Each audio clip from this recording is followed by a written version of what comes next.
Hello, welcome to Cybersecurity 110. My name is Dr. Jim Alves Foss. You'll see my name spelled out different places. I want to just remind people it is Alves Foss, the whole name. It's not just Foss, it's not Alves. It's a two-syllable. Think of Santa Claus, Elves Boss. It rhymes with that. Um, if you're uncomfortable saying that, you can call me Dr. Jim, call me Professor.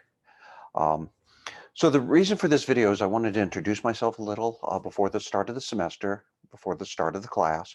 I usually do this during the first session, but I wanted to just get it out there and let you know who I am even before class.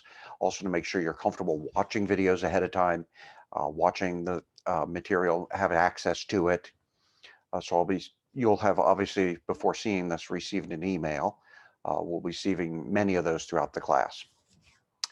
So keep a keep checking your emails. Anyway, a little about myself.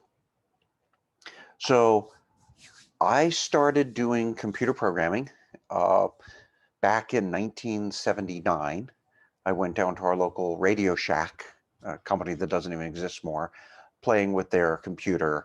I was given permission by the staff to just write little programs on it, and I was fascinated by it. I went to college, though, planning to be a grad student and eventually a professor in biochemistry. I was very interested in the medical field and thought I would do that. But I ended up not enjoying competing against all the pre-meds and pre-vets. So I switched over to another discipline I enjoyed, which was physics. At the same time, I still wanted to learn more about computing. This was early 80s. There weren't a lot of computing courses or even majors out there. I went to UC Davis where they did have mathematics and computer science as a forced double major. So I did that, tripled with physics, ended up eventually graduating with my bachelor's in physics, computer science, and mathematics. Went on to grad school in computer science because I found that's really where my love was. Started to do artificial intelligence, but the professor I wanted to work with left the university after that first year. And so I switched over to do mathematical modeling of computer systems.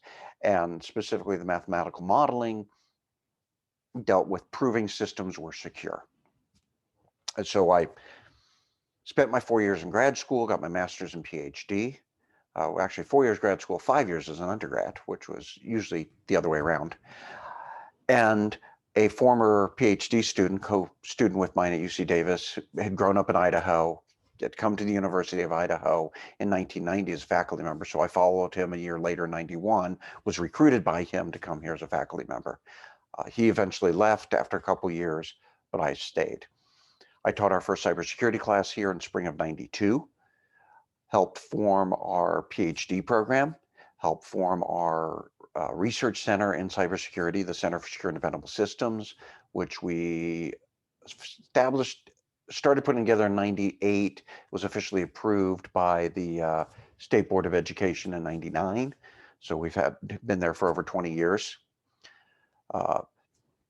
And since then, just been doing a lot of cybersecurity research and education. We've always taught cybersecurity classes as part of the computer science program. In the late, 2007 to 2008 timeframe, we were looking at creating a cybersecurity degree. When the recession hit, we lost several faculty, enrollments were down, and so we decided to wait until we got new faculty back, enrollments were back up. And it takes a while to get a degree created. So we started the degree now.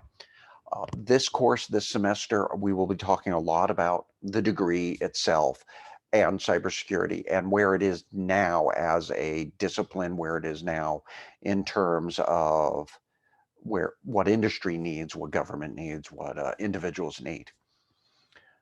So one other thing I wanted to share with you. Actually, I think I'll do that in a different video. I know some of you have heard about this. I was involved in a competition along with another one of our faculty members, Dr. Song.